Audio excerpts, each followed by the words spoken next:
All right. Well, welcome everybody to the Barnes Fund Round 12 Special Funding Round. We're going to talk today about the home sharing, shared housing improvements. And we have our local expert that's going to talk about the way the program works, Casey Ensign with the Housing Division. So give me 1 second. Let me fire up the to share my screen, and then we will get started. Okay. So, can you guys see the title page there? Yes. Great. All right. Well, what we're going to do today is we will talk about we'll do introductions here in just a second. We're going to talk about the 3 grant types for round 12. We'll talk for each grant. We'll talk about all of these different issues, from what the funding is all the way down to resources and then questions at the end. And then we will give everybody a chance to ask questions. So right now we'd like to go ahead and do introductions. Casey, why don't you kick us off?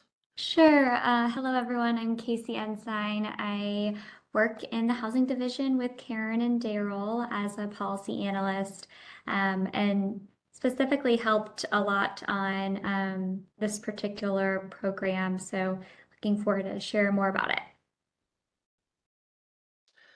Great. I just lost my screen, so hold on 1 second. Sorry, guys.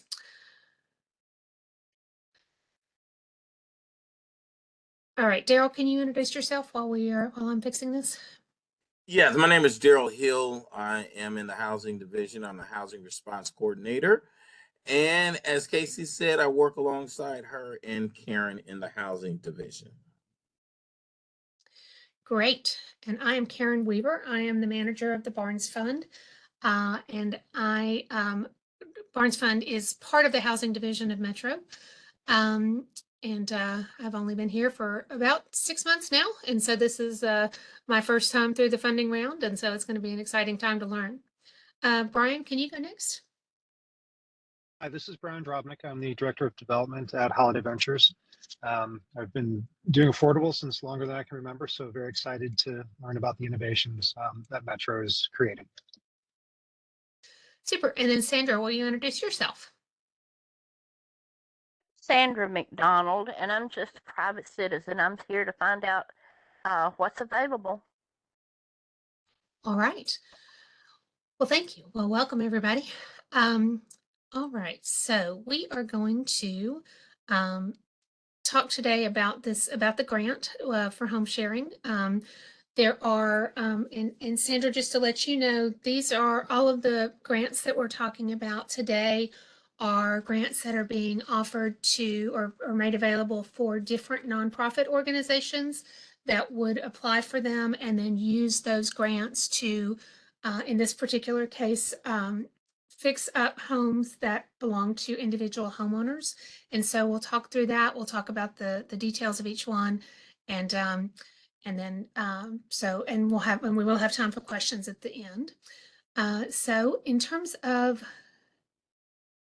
the three different grants, we have the home sharing grant, which is really about shared housing. Actually, let me scooch down here a little bit.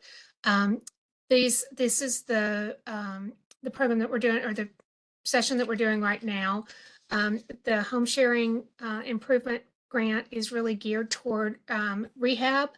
It's geared toward single family, having folks that have usually, typically we're looking at older homeowners, age 62 plus, who would benefit from having an additional living space in their home. We have to do one, it would have to be used for one of the 3 following programs. It'd be for either enabling a space of the home to be rented out through the home sharing program, or to create a safe space, like for them to have on-site care, maybe somebody be able to stay with them during the day to be able to care for them, or to be able to accommodate for multi-generational housing. So those are the 3 purposes for this.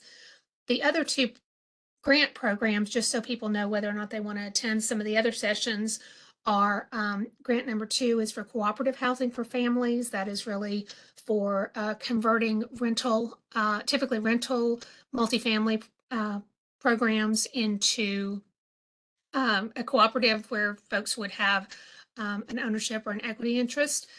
It is really geared for those who are making 50% or below of the area median income.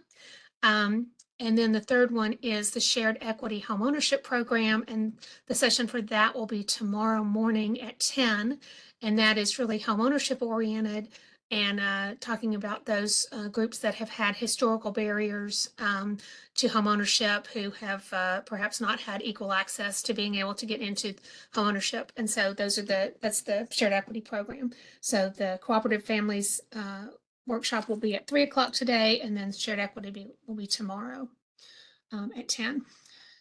But for today, we'll start with talking about this grant number 1.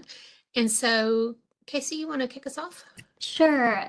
So happy to talk more about the home sharing improvements or shared housing improvements. We've kind of been using both titles for this program. So as Karen's mentioned, this has all been funded with ARPA dollars that was allocated last fall. And this is the second time that we're putting this program back out. So we're really hopeful that we'll get some applications this round. And so there's a couple of different purposes that we're hoping to use this funding for. As Karen mentioned, this is going to be focused on older adult homeowners ages 62 and up who are earning 80% of the area median income or below. Karen, can you go back just one more? Oh, yep. Sorry. And with the intention to create an additional living space within that older adult's home for the purpose of a couple of different things. So one, to enable a space of the home to be rented through the home sharing program, which I'll talk a little bit more about. Two, to create a safe space for on-site care. So if a homeowner or a resident of that home is going to be needing a home nurse or maybe even a family member who's serving as a caretaker for that person, but they don't have a space in their home that would be safe or is high quality for that person to live in, this program could allow to make some improvements to that home to allow for that person to be there. And then the third purpose is to accommodate for multi-generational housing. And when we were doing the research to develop this program, what we saw was there's a lot of Black and brown households that are already living across generations within a singular home. And so we wanted to make sure that we weren't unintentionally excluding that population from benefiting from this program.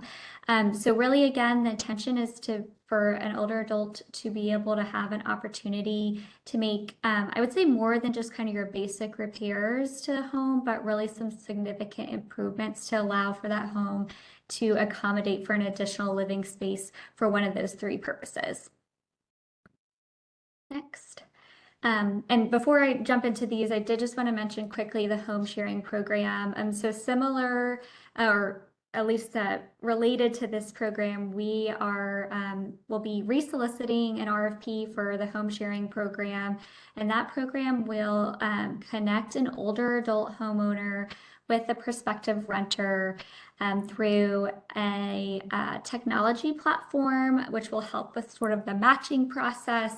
And so this home sharing program, which we'll hope to launch in 2024, will be grantees of that or participants of that program who are income eligible and age eligible will be interested in participating in the home sharing program, but potentially don't have a space in their home to accommodate for a renter. They could tap into this program to get some funding and assistance to be able to make those accommodations to their home so that they could participate in the home sharing program and rent a space of their home. And so a couple of eligibility requirements, as we've already mentioned, this is intended for older adults, so adults who are 62 and up, older adults who are earning 80% of the area median income or below. They need to be residing in Davidson County, and this needs to be an owner-occupied home. So in terms of the project types, some things that are eligible and some things that are not, heavily encouraging, the creation of ADUs within the home, so an accessory dwelling unit. Due to federal regulations and requirements, new construction of a DADU. So this would be in a detached accessory dwelling unit. So a unit not within the home, but outside of the home.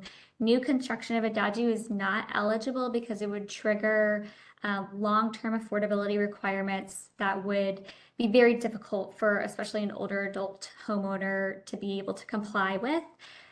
But one kind of interesting caveat, if there is already an existing detached structure, so we're talking a shed, a detached garage, conversion of that structure into a DADU would be an eligible use. Just construction of a completely new structure would not be eligible. So a little bit of nuance there. And again, we had to kind of create this program within federal regulations and requirements, which is why you see a little bit of nuance there. Next slide.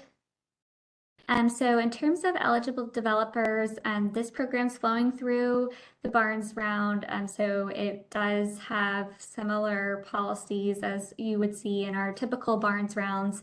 So eligible developers include 501c3 nonprofits. A nonprofit organization must demonstrate at least 51% control of the project if they're partnering with for-profit developers.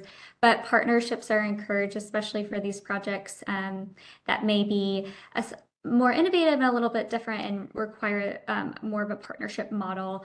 And then also, especially for this project, we're looking for partnerships or a lead applicant to have demonstrated experience serving older adults.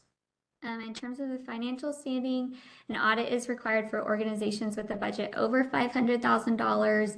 An external CPA must be prepared or have prepared financials required for organizations with budgets between $500,000 and $2 million, and that's required by Metro Code.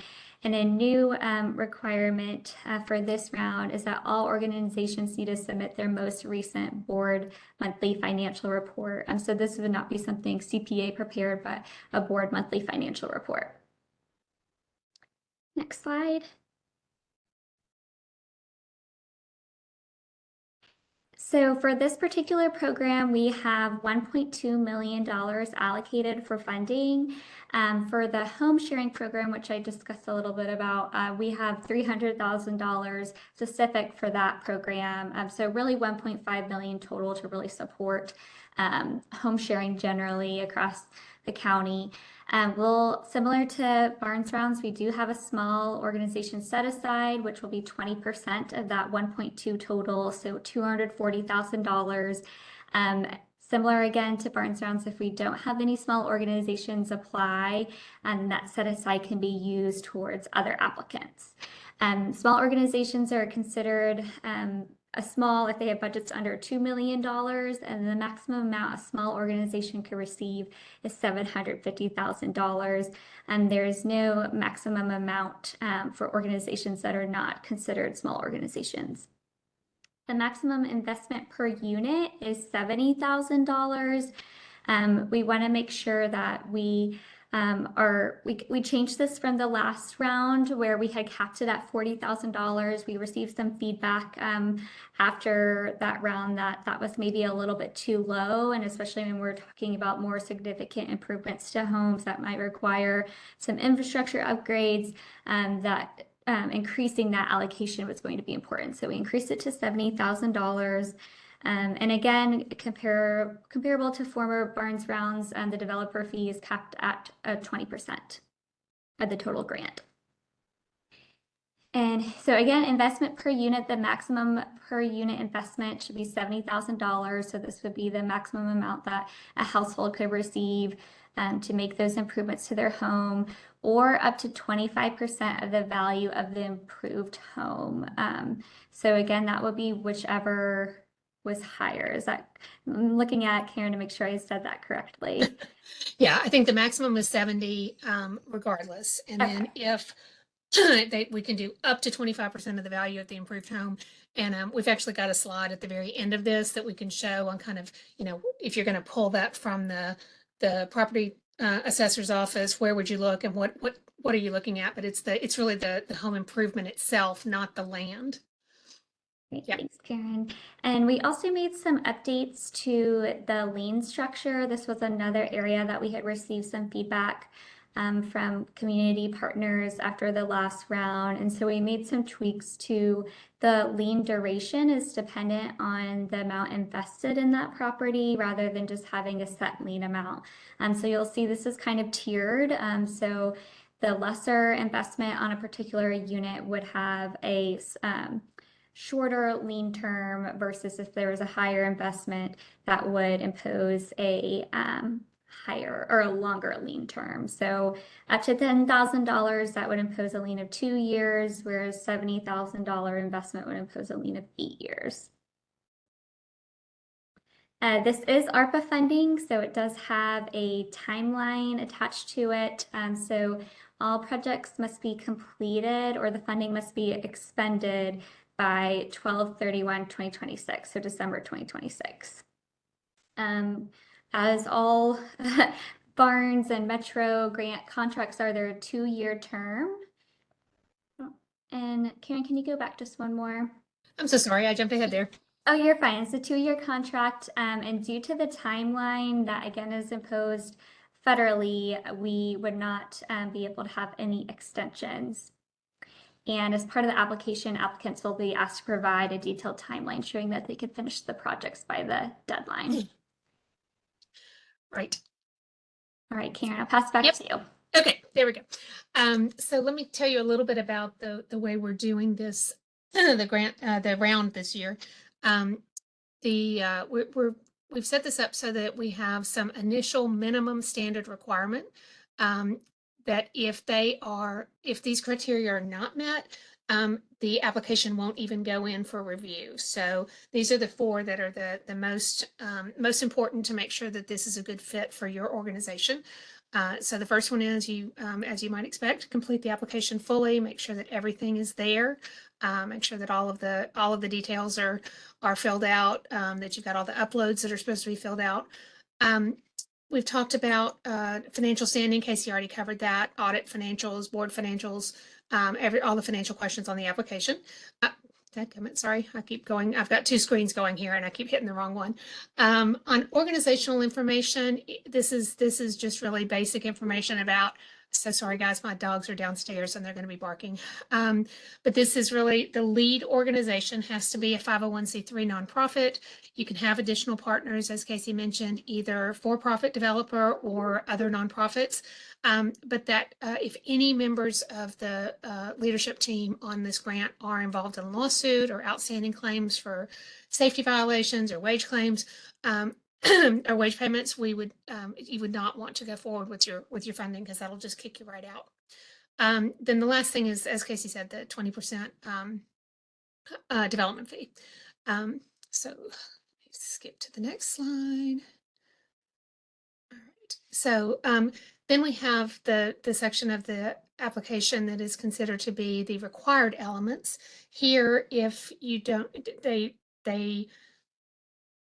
these are the ones that staff will review to make sure that your application is in compliance with the type of funding that we're doing.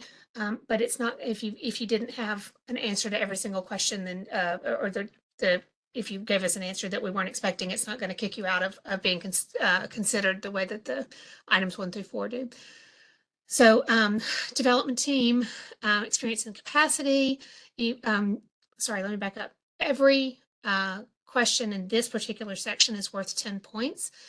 We have on the scoring matrix that we also have on our website, the application itself, everything shows you, here's how many points you'll get for these different application questions so that you can make a determination of how much you're going to answer. And you can certainly get partial points if you don't quite hit what we're looking for, but you do have a good solid answer. So development team experience just says here, it's going to ask you to fill out the information about your team. It's going to ask you to upload some resumes. Funding sources and uses, what we used to call the capital stack. Here, the sources, we're requesting that the Barnes request be less than or equal to 50% of the total cost. You'll provide funding letters.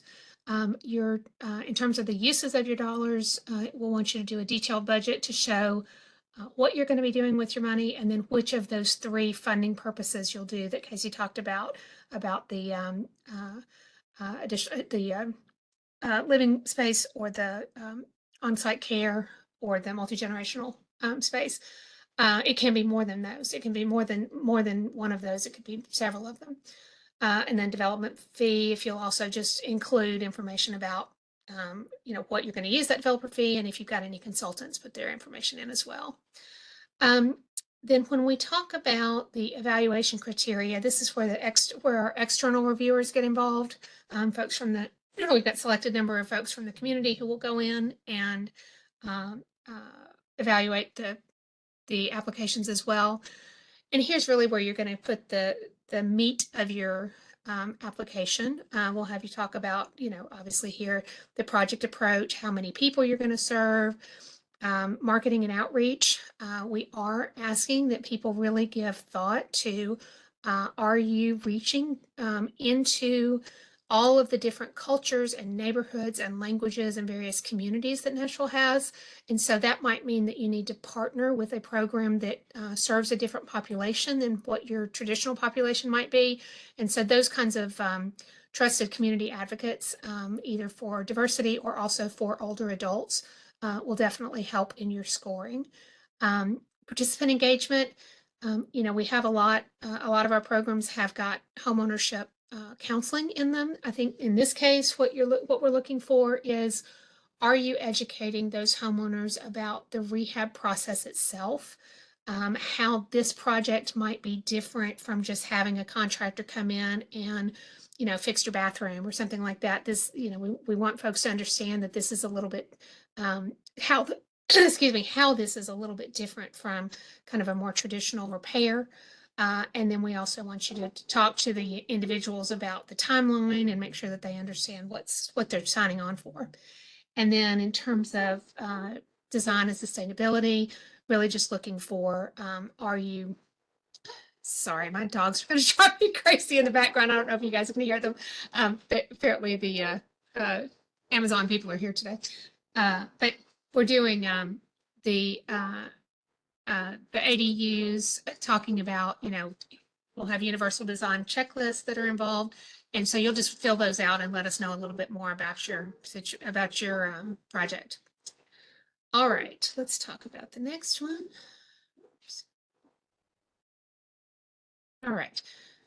We also have a section that's just on bonus points. Each of those are worth 5 points. And these are, purely optional, but if you have strength in these areas, then it's definitely worth trying to get the extra points. And there is really just talking about diversity, equity, accessibility, and inclusion. Talking about, are you going to be able to serve households at or below 30% of the area median income? And if so, how many and how you're going to serve them? That can really help with points. And then, of course, talking about the project improvements. Are your ADUs or ADUs going to result in any of these 4 factors? The security, increased security. Can they reduce social isolation, which we know is a huge issue for aging in place? And then economic security, if they're going to be able to rent their space out. And then obviously strengthened intergenerational connection is a very valuable part of this program. And then the last part is the scoring matrix itself will be on the Barnes application page. And so we are, you'll be able to see all the different scoring. And then the other resources that we have are just the Barnes page itself. We've got the, you can look out. Okay. When I first did this application was right after we had, this workshop was right after we had opened up the funding round, and we still had round 11 materials that were available. But at this point, round 12 grant policy, round 12 scoring matrices, all of that is up on the Barnes page. You're certainly welcome to look back in round 11, which you can access to the Barnes page as well, and just see what other people might have done. And then, of course, we'll have links to all the applications. So if you have any questions, let us know. Again, this was at the very beginning of our opening the funding round. we were asking for applications by mid-November. At this point, we just yesterday extended the application timeline to where it would go to January 22nd. And so we actually have a little bit more time now between now and the latter part of next month. So if you have any questions, just let us know. And then here's the timeline, talk you through that. Just really, it's, I think, we're, here we are in December. So applications will be due on January 22nd. The Housing Trust Fund will vote on recommendations on the 26th, and then we'll start contract conversations. And our goal is that we would be able to have these particular grants would be reviewed by Metro Council on the 21st of May to try to get everything done before the end of the fiscal year. Let's see. So, does anybody have any questions?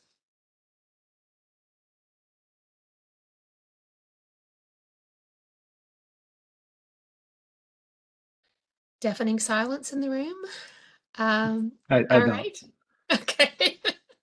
All right. Well, if you do end up having any questions, you can email Casey or myself. And I've got my email address is all over the Barnes site, so you can just reach out to me there.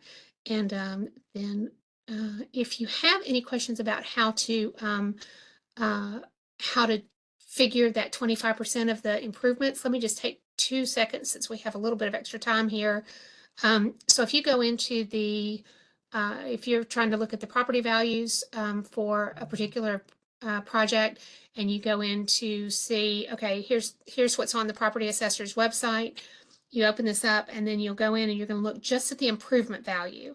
And then the improvement value is what you're going to take 25% of. So you're not actually taking it of the whole property. You're just looking at the improvement value, or the part that actually is built.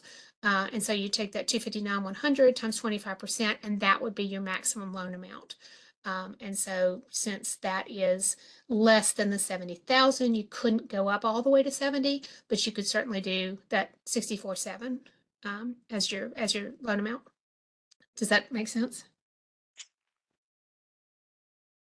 All right. That's everything we've got. You guys get 30 whole minutes back in your day. So thank you for being with us, and we hope to see these applications coming in. Thanks very much, guys. Thanks. I see you. Bye. Okay, bye. Yeah. Thank you. Bye-bye.